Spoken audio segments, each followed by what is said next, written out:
What's good, King Gunda? It's your boy O'Shea Duke Jackson, back at it again with a powerful interview. And this young brother here, you know what I mean? Young, talented young man from the state of Texas, but he's now living in Accra, Ghana. I have a lot of respect. This is probably by far, hands down, the most talented guy that I've seen in the diaspora. I'll let him introduce himself today. What's up, man? Man, I appreciate you allowing me to be here, man. Check out some of your content, man. I appreciate it. So what's up, everybody? My name is Tim Swain. I am an African American and relocated from the U.S. to Ghana. Been living here now for about 4 years. We're going back and forth for about 15 years, focusing on leadership development with folks of African descent. So excited to be here, man. It's a long time coming. Give him a round of applause, editors. We've been trying to get this interview for a while, so we finally got it. It was our opportunity to get it. And shout out to Brother Brandon. We know who he is. And like I said, you're probably, in my opinion, the most talented creator in the diaspora, because you touch in so many things about African-American life living abroad. That you come at it in different ways that even I can't express it. So I'm just so glad that you're here today. And the great things you're doing in Accra, Ghana with the diaspora community and the local Ghanaian community there. We were talking just offline about 2 weeks ago, maybe less than 10 days ago. And we had so many things we were catching up on. And one of the things you talked about was the opportunities that African Americans or the diaspora in general is missing out by not moving or repatriating or having that Africa plan. And you actually have a term for that, right? Yeah. So I was looking at, I work with a homeboy. He's actually more than a homeboy. It's one of my guys that does neuropsychology. My colleague and I, we run an organization that really tries to help enhance the identity of people of African descent. And the way we do that is through cultural immersion. And so one of the aspects that we looked at is because so many people of African descent, particularly African Americans, have been disconnected from their cultural identity, there is no way to really understand who they are and have a greater sense of the history that they have unless they are reconnected to what we believe, right, is their ancestral, kind of lineage, which is in the continent. I know there's a lot of debate these days about that. That ain't the platform that I'm debating right now. But at the end of the day, we're trying to look at what does it look like to help Black folks reconnect with their Black identity by relocating or visiting the continent. And I believe that it is a vehicle that we have to look at, especially we're talking about 21st century Black emancipation. We talk about liberating yourself economically, spiritually, all these other things, and we have to look at repatriation as a vehicle of that, as the 21st century liberation as well. Let me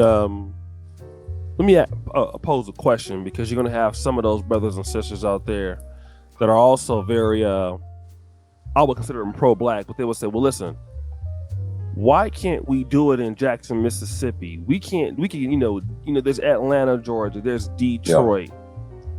Yeah. Why must it be on the continent of Africa when you have so many opportunities in America for Blacks? And I think that's a phenomenal question. I believe that sometimes, I wouldn't just say it's Black folks, but sometimes we tend to think dualistically, either or. Well, how come you got to go to Africa? I got to help some folks here. How come I got to find development over there? I got to do this. It's both. What we're doing is we're telling people, right, you have to be able to really reconnect with where you come from. That don't mean you need to pick up everything, chunk the deuces to mama, daddy, grandma, and leave. It means that you just need to be able to find out what it means to reconnect via a visit or something that really helps you understand that your history started before 1619. And there's a difference between reading something in a book versus going to a place, experiencing it, having conversations, that intercultural dialogue and that real cultural immersion. So the thing is, we do both. And the thing is, especially in America, we don't understand the legacy of racial trauma and the histories that impact even what we do today. I'll say this, then I'll stop for a second. I was talking to a homeboy of mine that's Ghanaian, and he moved to the U.S. and his only idea of success was, as a Ghanaian, was to marry a white woman, to get a nice degree, and move into a gated community. But he got to America and he started teaching, and his whole paradigm transformed. So he started teaching in the inner city or the hood, we call it.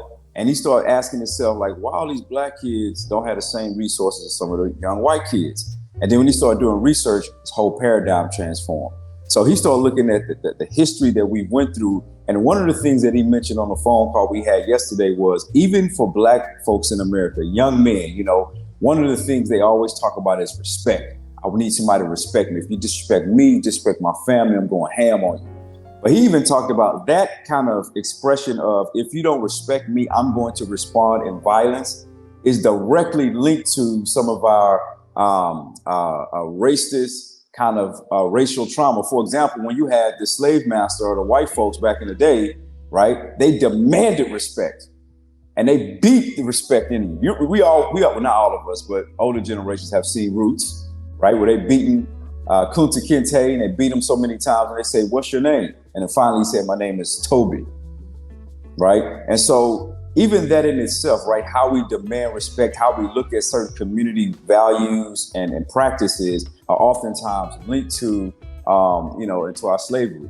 And we got to be able to step outside of that 1619 paradigm, although this is important to really understand, man, we had values that existed before there. Okay, so now let me also talk about this, because you live in West Africa, okay? I'm here in East Africa, and obviously one of the things you pointed out to me was that look at some of these other groups, because you have a lot of blacks saying, well, hey, I can get this in America, we can do very well in America. But when I was in Nigeria, I'd never been to Ghana, I did notice you had a plethora of like Lebanese there.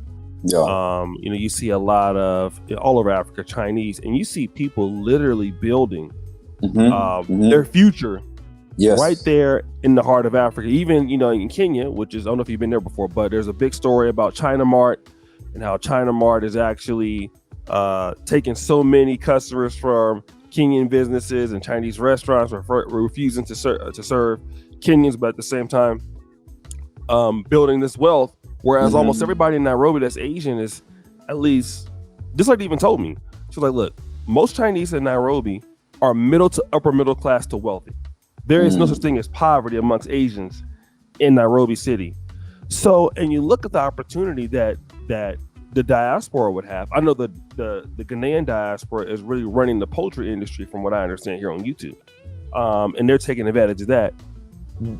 Why do you think that us as blacks, we don't see that opportunity when other groups are coming in and reinvesting into their people and taking that money out of the continent and doing very, very great things? Well, that's number one, right? The fear of being inconvenienced, because we may be entering into a context that we're not used to. But I think the other thing is, when you look at communities that have been culturally raised with entrepreneurship as a social value, a lot of African Americans, we weren't raised like that. Like, it's not ingrained in our DNA to have the skill set of entrepreneurship, being able to take risks, mitigate risks. We're just not built like that. All of us, a lot of us know it's a lot of black folks in America and even outside of America. But when you look at our community at large, a lot of us are just not built like that. So even in my personal experience, and although this does not transcend to all of the continent, but most of the African Americans that are coming from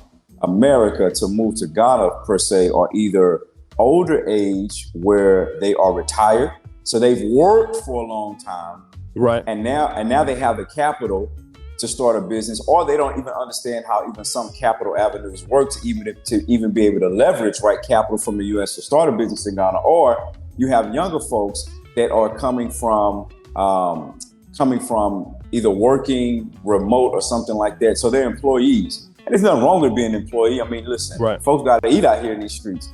But at the same time, I think there's a different skill set in the mind, right? When you have the ability, for example, to come to Ghana, see sanitation problems and say, this is a business opportunity. Like some of the folks that I know that are African American.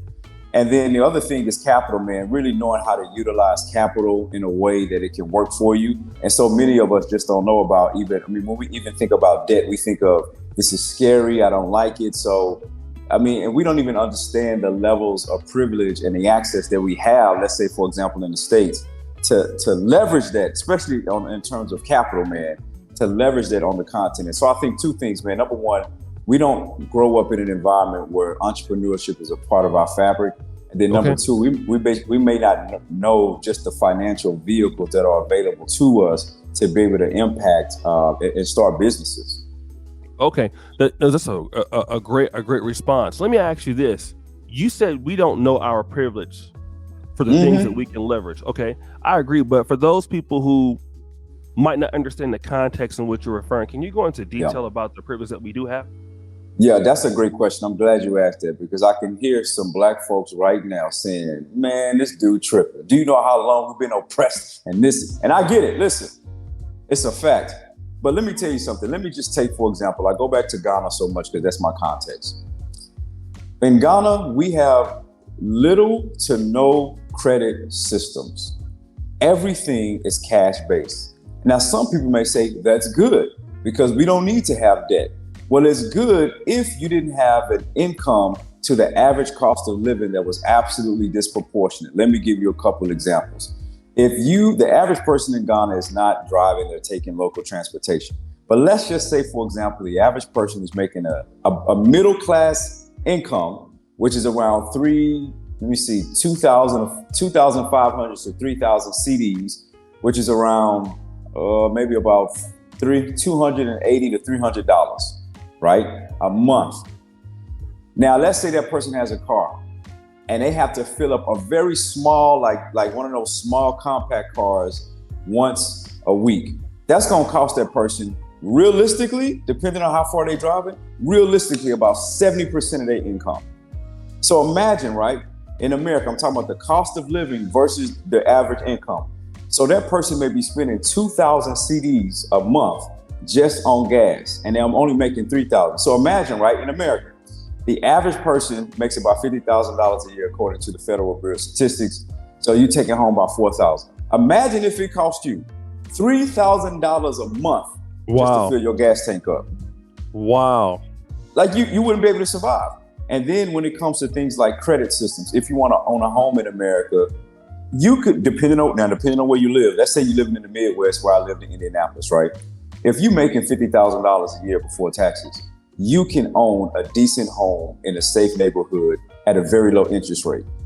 In Ghana, if you get a loan, number one, the level of income that you have to have is so high that you really should just save up by yourself. And then on top of that, the other thing is the interest rates can be anywhere between like 18 and like 25%. Yes. So very true. So when you look at those aspects and you talk about the lack of credit systems and you talk about the lack of infrastructure, just things like if you want to own a facility, having lights, water, those kind of things, it's very different in a place like Ghana because the infrastructure is not as developed as America. So unless you come to a place like this, you don't understand how much access you may have in the States because you've never experienced not having that level of access. You've always had it. Food stamps and all these other things. I don't want to go into a whole long whatever, but we just don't realize it sometimes. No, it's a very valiant point. Let me also talk about those people. You make a great point about African Americans and not being built on average, because a lot of people, even Africans coming to America and doing business or these other groups, it's kind of ingrained in their culture, you know. Yeah. They have sometimes more than one business, you know, a little this, a little that. So hustling is something that they've already born with, and then they come to America where you have more stabilized industries, you know, you have more protocol, more transparency, and better educational system. So with that mindset, they're able to do better. They're able to jump right in and do a lot better. African Americans come from that world of, I mean, albeit racism is there, but there's a lot of infrastructure there. There's many industries there. So Africa will take some getting used to, especially most parts in sub-Saharan Africa. So with that being said, my question is to you, because there's one thing to have an opportunity, and then there's another thing to actually be able to maximize it. Yeah. How can African Americans get acclimated to pick up maybe some skills in the United States that they will be able to sort of be able to transpose or transfer when they get to Ghana, to be able to get acclimated into what they'll have to be doing, or in Africa in general, to be able to be successful in sub-Saharan Africa or West Africa, wherever they want to choose to be in Africa? Yeah, that's a good question. I would say the first thing is recognizing that it's unfortunate, but I know if the Ghanaians are watching this, they will understand. The average American college graduate is already more advanced than the average Ghanaian college graduate because of the educational system. So that's number one. You're already more advanced in most cases because of the education system, just in terms of we have so much exposure. We're already advanced in terms of some of our skill sets. This is not a shade on Ghana, but I work with individuals who have master's degrees that unfortunately don't know how to use a laptop or can't use a laptop proficiency, and even simple products like Microsoft Word, Excel, those things. People with master's degrees. I believe you. Right? So you already have a lot more skills. That's number one, to understand that. The second thing is, if you're thinking about starting a business, the first thing I always tell people is just come take a visit to the continent and come with the eyes. After you do your tourism stuff and after you turn up and do all that, because it's the first time you ain't been black before, and I get it. It's hypnotizing, right? To just simply be a human being. After you turn up, tune in to what's happening. Like, just look around, look at the things that you feel like are deficiencies in the community or in the environment, and all those things are business opportunities. And after you take a look at those things, the second thing is have conversations with somebody that's doing what you want to do. Not just a random person, but doing what you want to do. And then after that, if you're really, really, really, really, really serious and you've never been to the continent, I tell people always take a visit trip, in my opinion. That's like, if you can get away from work or whatever you're doing for about a month to 3 months, just to sit in the environment and really have conversations and be among people and do whatever it is that you think you want to do, to see like how hard it is. Because at least Ghana, I'm gonna talk for Ghana. Ghana is, listen, they say if you can make it in New York, you can make it anywhere. Listen, if you can make it in Ghana, you can make it anywhere. Because culturally, that's something we need to touch on, because culturally, people don't understand the difference. Let's talk about that. What do you mean when you say that? Listen, when people come from America, especially black people don't understand that when you come to Ghana, you're no longer black. And all of the social constructs that come with that. You're an American, first and foremost. You're an American. In fact, the way people will see you as soon as they hear your American accent is they see you as what in Ghana we call Obruni, which it doesn't mean white person, but it's loosely translated to white person, but it's really a combination of a few terms that basically is a category, to describe foreigners. It's not derogatory. It's just, a matter of fact statement, like if somebody's tall, So anyway, you're a foreigner when you come. And culturally, we're Americans. So the way we think about things like time, even though in America, Black America, we got CP time, colored people time. In Ghana time is like CP time on steroids. It's on a whole nother level. So even the way we think about time, the way we think about systems, the way we think about processes. For example, let's say you're running a restaurant. Your restaurant opens at 9, or you're doing breakfast spot that opens at 7:30. Right. You probably need your employees and stuff to be there maybe by 5:30. Right. In Ghana, the American mind would say, be here by 5:30 so we can get stuff running. The Ghanaian will come at 6:15, 6:30. Right. Not understanding that you're coming from an enterprise mind state. They're coming from, most businesses are operated like family-owned businesses. So if you my brother O'Shea, you show up you show up to the cookout late, hey man, we good. We still got food here because of that family business mindset. But you operating from an enterprise mind state. Yes. And then we might not even understand all of the things. Remember, I talked about the cost of living. So this person who's working in my restaurant may be coming from like an hour away, and they're taking public transportation. Right. And I took public transportation my first several years here in Ghana. I'm gonna tell you something. Once you get on that public transportation, it ain't nothing in your control no more. Nothing. Nothing. At least in Ghana, we call it the tro-tro. They break down. We've had to climb out of windows because the doors are stuck. Engines literally stalling. Exhaust pipes falling off. The people are fighting on it. So there's a level of cell phone stolen on it, I'm pretty sure. Bruh, it's crazy. So you have to have a level of flexibility that if you're not ready to deal with those cultural nuances and cultural differences, you'll say these people, and you'll start categorizing and be like, you know what, I can't do it. I can't do it. Right. But other people have done it. That's the thing, man. Right. They have been doing it. You guys have an awesome community, man. You know, shout out to you, Sister Ya. I mean, you know, the African American Cultural Center. There's so many things like your program, and I was talking to you because you know we just have our podcast here, and we don't have anything here in Kampala for the diaspora for African Americans. And I look at how advanced the brothers and sisters of Ghana are. I mean, you guys are bringing in, you know, there's Chance the Rapper, and people are coming in, and you know, it's an economy that's going on. Also, I see people. I even see single moms able to come to Ghana and do things. Yeah. So another thing I want to talk to you about, because we recently did an episode about the separation between some of the people from the diaspora and locals, and it's something that I've noticed that's happening here because for whatever reason, like let's say like in America, African Americans will probably be running in one car, and in the Caribbeans could likely be running another car, and then you know, let's say like Ghanaian Americans will be running in a third car. You know, it's kind of it's not.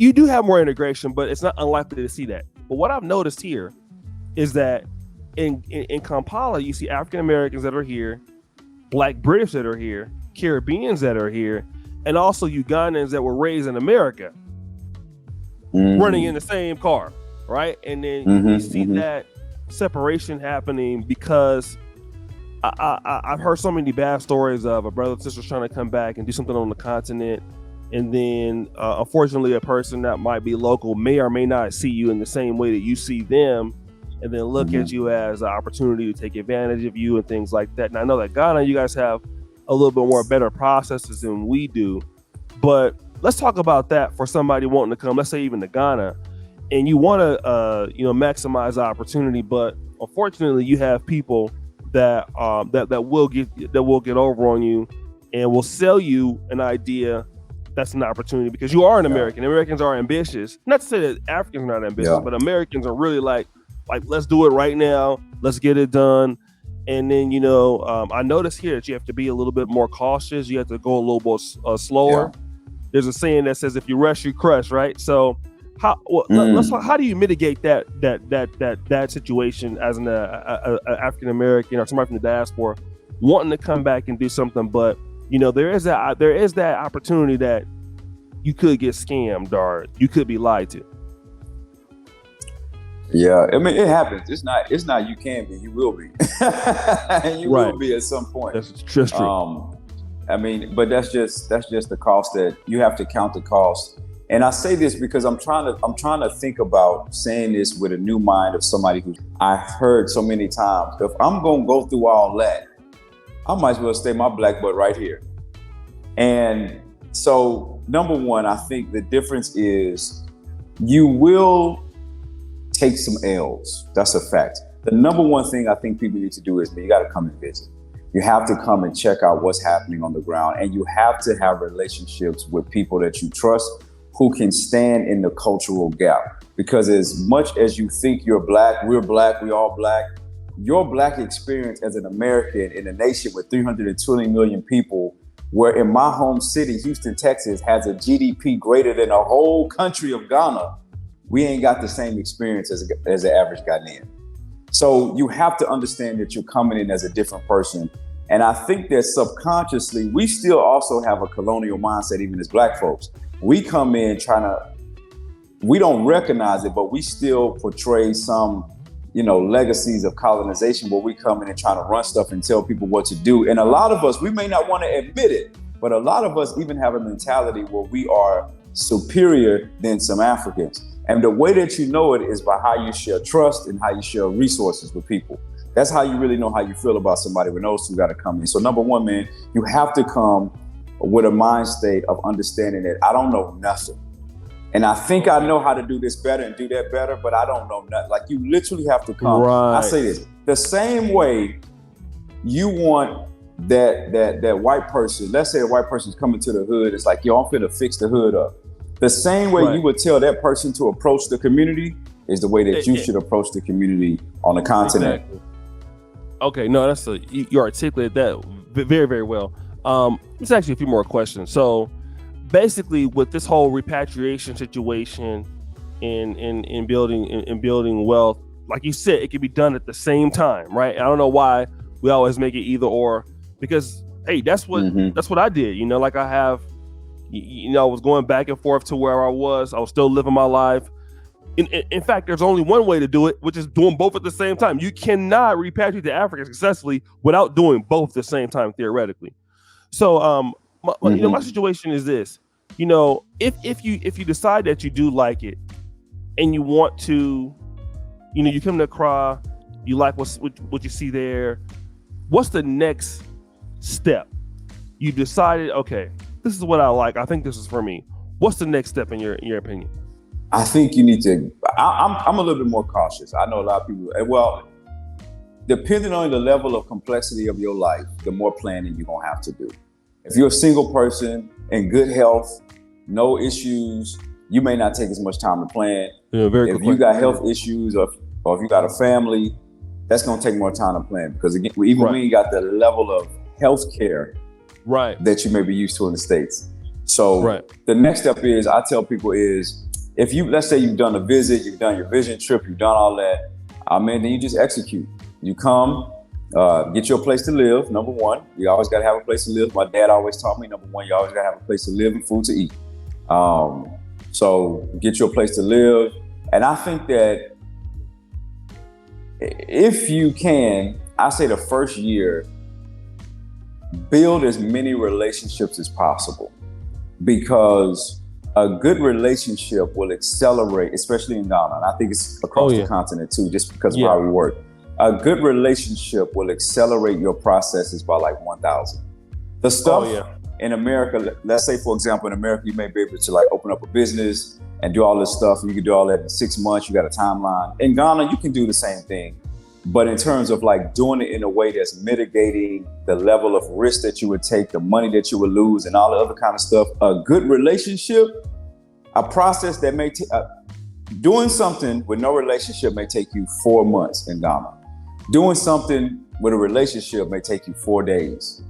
So you have to focus on building good relationships. And the way to do that is to really, in my opinion, man, like especially if you're in Ghana, you got to go to where those people are that are doing what you want to do, networking events. And I mean, Ghana, from what I hear, man, is really looked at very highly among a lot of the West Africans in other countries, because, especially the repatriation movement. So we really do have a really good community of people where you can mix Ghanaians, Nigerians, Jamaicans, Lebanese. If you're trying to learn business, you really do have a good community where it's diverse enough where you can learn from anybody. And I would say do that, man. Come in that first year just with eyes open to learn. Yeah, you got, like I said, when it comes to, even in East Africa, Accra, you guys out there, y'all way more advanced than us. So we hopefully we can, catch you brothers and sisters out there. But you guys are doing an amazing job with the resources that you guys have and what you've put to use. And that community's been building, since the 60s and 70s, obviously. So it's a lot of infrastructure that's been put in there. How has that community grown? Since you've been there, I know it was African Americans have been going to Ghana because of that relationship with, Nkrumah being going to Lincoln University. Was that infrastructure you guys have right now, was that available even 15 years ago when you were coming to Ghana at that time? You know what, to be honest, I can't even speak to that, because when I was coming 15 years ago, we was doing like leadership programs and stuff, and we was mostly rural communities, not in the city. So I didn't see it as much. I'm sure it was. But I can tell you what exploded like exponentially the community was the year of return in 2019. I mean, folks been coming to Ghana, but in 2019, when they did the year of return, that exploded the population of African Americans who are here, even folks from the diaspora that are coming back to Ghana, and just even the levels of interest in the continent, and let alone Ghana. So I can't speak to 15 years ago because we was like in rural communities doing stuff, so I don't even know. But I can tell you since 2019, it has exponentially grown interest and the population of folks that are repatriating from the diaspora and those communities that are emerging in different, even outskirts of Accra. There's a lot of communities, man, expat communities. Okay, yeah. Let me just ask one last question, because for those, I want you to paint the picture, because, you know, I know that you are able to see what the Lebanese are doing. You mentioned them. Lebanese are even, you know, across, you know, Ivory Coast, Liberia, and very good entrepreneur group. And you've seen these other communities that are not African come in and set themselves up, set their families up to do very well for the future. You know, I see it here in Uganda with the Indians. Paint the picture of what you're able to see these other groups are doing, and what impact are they having for their own people inside Ghana. It could be the Chinese, non-Africans. What are the things you see them, the lifestyles they're living? Yeah, I mean, it's really the way we have told our story about Black Wall Street, although the Black Wall Street in Oklahoma was not the only one, but just that sense of this is our community, the dollar circulates here, resources, medical, professional, spiritual, physical, any level of resource is here within this community. I mean, you see that within the other nationalities that are here. And I tell Black folks in America, like, imagine in your, like, this is not 100 years from now. Imagine in your lifetime if you could have the same thing, right? Reimagine if you live in the blackest part of the US, like a Hotlanta or something like that. Now remove the racial stigma that comes with being Black. So that feeling that you get when you walk into that Black-owned restaurant and you see them nice cars pull up, and you see people helping the community, and you see those youth programs, and you see everything that you say we need to be doing, you see that happening in one of those pockets of Black communities in America. Now imagine that being in Ghana and eradicate the racial and social stigmas that come with race being attached to that. Imagine when the cops are, well, I ain't gonna say the cops, because in Ghana, if you call the police, they'll be like, why did you call me? You should have taken care of this yourself. But the other aspects, but the other aspects, the accent down pack. Yeah, man. But you know, the other aspects of that Black community, imagine all those things, and that's literally what we could have. And that's actually what a lot of folks are doing. And I think that Black Wall Street, except in the continent, minus the social stigma and the historicity of racism and the structural, you know, racism that exists. That's what we can have, man. And that's what other communities have. That's what other communities have. And we can have the same thing. Not in 100 years, but like literally, if you started right now, your kids can be inheritance. That can be their inheritance. Just in your lifetime. You can literally transform the rest of your legacy in your lifetime. It's possible. Yeah, no, I definitely believe it, brother. And I definitely thank you so much, man, for coming. You know, I've been telling Jonita for years, I mean, this brother, man, Tim Swain, you know, who's having some difficulty trying to at least communicate that. But, you know, you're an awesome voice for the diaspora. I think you're the most talented creator, whether somebody want to give you your flowers, in the Black diaspora, that touch on the things that I thought I was good, you know, and I am pretty decent. But, you know, you have more experience living on the continent, man. You have a PhD in this. And again, you know, I thank you for even, you know, sharing your information with the diaspora, with the African Americans. You do a lot of bridging the gap, if I could say. You even inspire me to do more here after looking at some of the things that you do and everything, man. I have a lot of respect for what you do in your work. And so I'm just honored to have you here sharing information with our brothers and sisters here in the diaspora, because most of the people that watch Ken Ghana are in America. So the last question I would have is, you know, what's the best way people can follow you, I know you're here on YouTube also, but prefer contact information that we could people could reach out to you.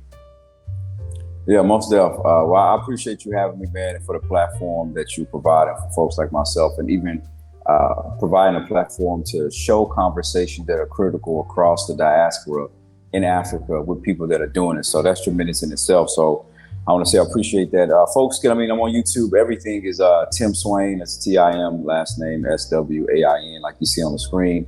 And so, yeah, if you do that, Tim Swain, info at Tim Swain, YouTube is Tim Swain, everything is Tim Swain. So if you get there, then you'll find me. So, yeah. All right, guys. Well, once again, make sure I'll put the brother's link, the first comment pinned to the top, either on the premiere or in the comment section.